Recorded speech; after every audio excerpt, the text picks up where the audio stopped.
کہ دل ان کے بہت سخت، اور ایمان والوں کے دل کے سلسلے میں فرمایا فَتُخْبِتَ لَهُ قُلُوبُهُمْ، ان کے دل بہت نرم، اخبات کہتے ہیں نشیب کی وہ نرم زمین کو جس پہ پانی کا بس چھڑکاؤ ہو جائے، آپ دیکھیں گے کہ سبزہ اگایا، درخت اگایا، اس اخبات اس زمین کو کہتے ہیں جو بڑی نرم ہوتی ہے، قبولیت کی، جس کے اندر بڑی صلاحیت ہوتی ہے۔ لہذا اللہ تعالیٰ نے دلوں کے سلسلے میں ارشاد فرمایا کہ وہ دل مومنوں کے جو بہت نرم ہیں، اتنے نرم ہے کہ اللہ کا ایک حکم آتا ہے اور ان کے دلوں میں بیج کی طرح داخل ہو جاتا ہے، پھر عمل کا پودا نکل آتا ہے اور پھر وہ جنت میں اس کا پھل کھاتے ہیں۔ فَتُخْبِتَ لَهُ قُلُوبُهُمْ وَإِنَّ اللَّهَ لَهَادِ الَّذِينَ آمَنُوا، اور بے شک اللہ تعالیٰ ایمان والوں کو ہدایت دیتا ہے اِلَى صِرَاطٍ مستقیم، صراط مستقیم کی، ایمان والوں کو ہدایت دیتا ہے۔ ایمان والوں کو تو ہدایت مل گئی تب تو ایمان والے ہوئے، ہدایت ملی تبھی تو ایمان انہوں نے قبول کیا۔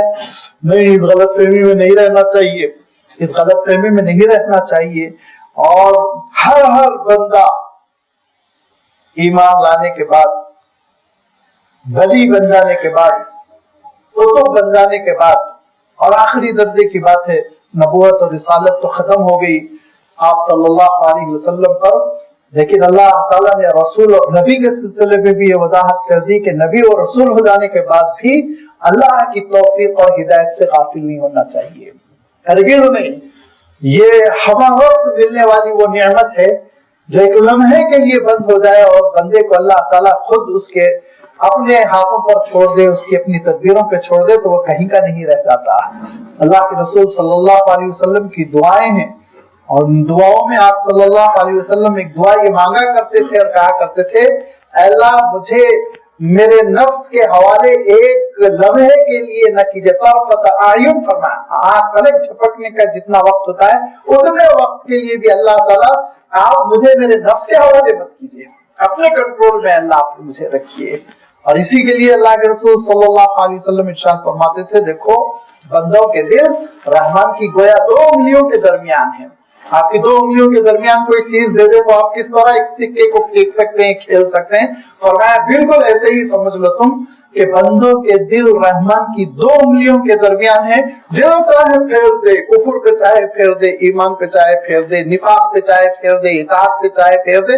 لہذا اے میری امت کے لوگوں ہمیشہ دعا کرو، یا مصرف القلوب صرف قلوبنا علی دینک، یا مثبت القلوب ثبت قلوبنا علی دینک، اے دلوں کے پھیرنے والے دین پہ ہمارے دل کو جما دے، اے دلوں کے پھیر دینے والے اسلام پہ ہمارے دلوں کو ثابت کر دے۔ یہ دعا تم کرتے رہو، مرنے تک مطمئن نہ رہو کہ میں نے خاتمہ بالخیر جب تک نہ ہو جائے اس وقت تک پھر بندے مومن کو اطمینان نہیں ہونا چاہیے۔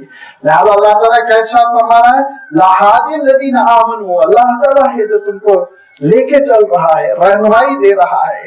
کیا معلوم ایک نماز پڑھنے کے بعد دوسری نماز تک توفیق بھی ملے کہ نہیں ملے، لہذا ہمیشہ توفیق مانگتے رہو، ہمیشہ توفیق مانگتے رہو، مطمئن نہ رہو کہ بس اللہ تعالیٰ کی جانب سے توفیق ہے۔ آپ صلی اللہ علیہ وسلم ارشاد فرماتے تھے کہ اللہ مختلف قسم کی سازشوں اور فتنوں سے ہماری حفاظت فرما کہ ایک وقت آنے والا ہے، ایک وقت آنے والا ہے، اس میں ارشاد فرمایا یُصْبِحُ الْمُؤْمِنُ کافرا وَيُمْسِی مُؤْمِنا وَيُصْبِحُ الرَّجُلُ کافر وَيُمْسِی مُؤْمِنا، کہ ایک شخص صبح مومن ہوگا شام کافروں کی لسٹ میں ہوگا، وَيُمْسِی کافر وَيُصْبِحُ مُؤْمِنا، شام میں کافر ہوگا صبح مومن ہوگا، بدلی کبھی ایمان والوں کی صف میں کبھی بے ایمانوں کی صف میں۔ اور یہ ہم ہندوستان میں تو اپنی آنکھوں سے دیکھتے رہتے ہیں، اپنی آنکھوں سے دیکھتے رہتے ہیں کہ کل تک ایمان والوں کے ساتھ تھے، آج مشرکوں کی صف میں کھڑے ہوئے ہیں۔ یہ اللہ تعالیٰ کی جانب سے توفیق چھین لی گئی،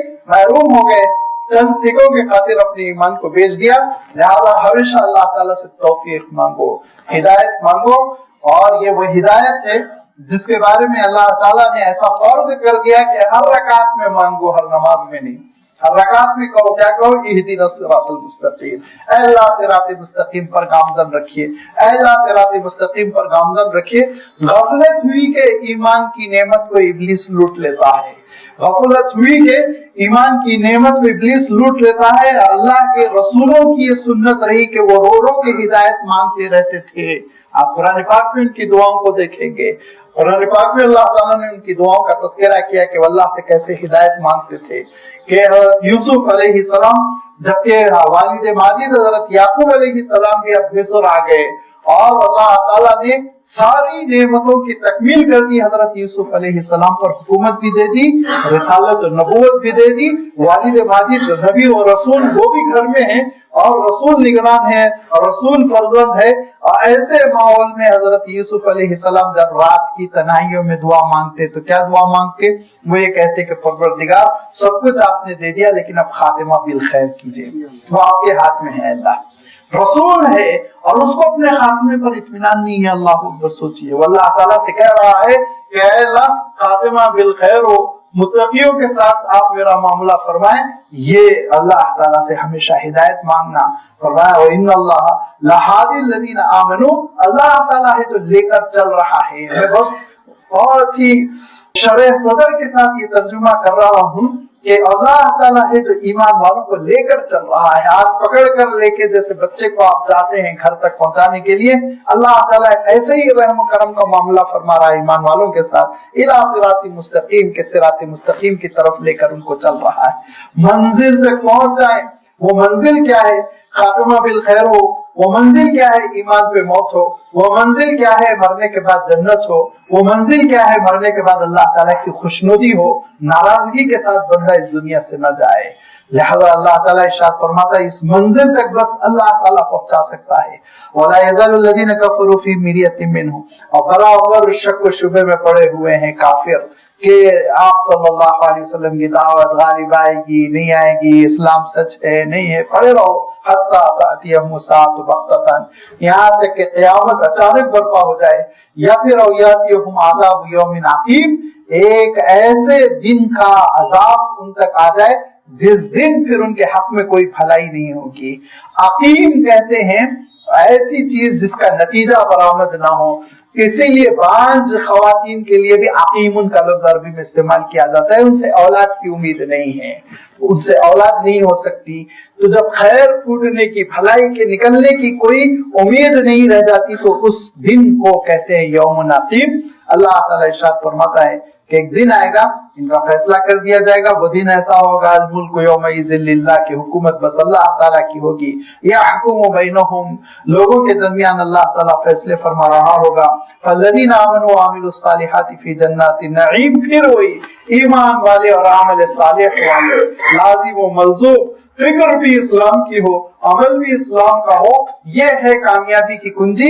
فرمایا جو ایمان والے ہیں اور عمل صالح کر رہے ہیں فی جنات النعیم, وہ جنت میں ہوں گے, نعمتوں والی جنت میں ہوں گے. والذین کفروا وکذبوا بآیاتنا, اور جو انکار کر رہے ہیں اور ہماری آیتوں کو جھٹلا رہے ہیں, فاولئک لہم عذاب مہین, ان کے لیے ذلت والا عذاب ہوگا جو ان کو ان کی توہین کا سبب ہوگا, ان کو ذلت میں مبتلا کر دے گا. وہ عذاب ان پر مسلط کیا جائے گا. کیوں عذاب مہین کیوں ہے؟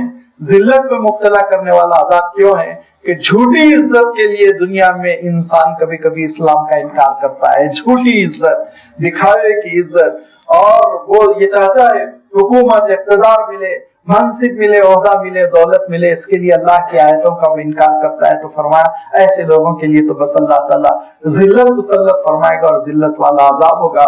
رہے وہ بندے جنہوں نے ایمان کو سب کچھ سمجھا اور ایمان کی حفاظت کرتے ہوئے ہجرت کی, پھر اللہ تعالیٰ کی راہ میں وہ وفات پا گئے, ان کے لیے اللہ تعالیٰ کی جانب سے کیا نعمتیں ہیں اس کا تذکرہ اور اللہ کی بعض اہم نشانیوں کا تذکرہ اللہ تعالیٰ نے آنے والے رکوع میں فرمایا. انشاءاللہ اس کی وضاحت آئندہ اتوار آپ کی خدمت میں رکھی جائے گی. وآخر دعوانا ان الحمد للہ رب العالمین.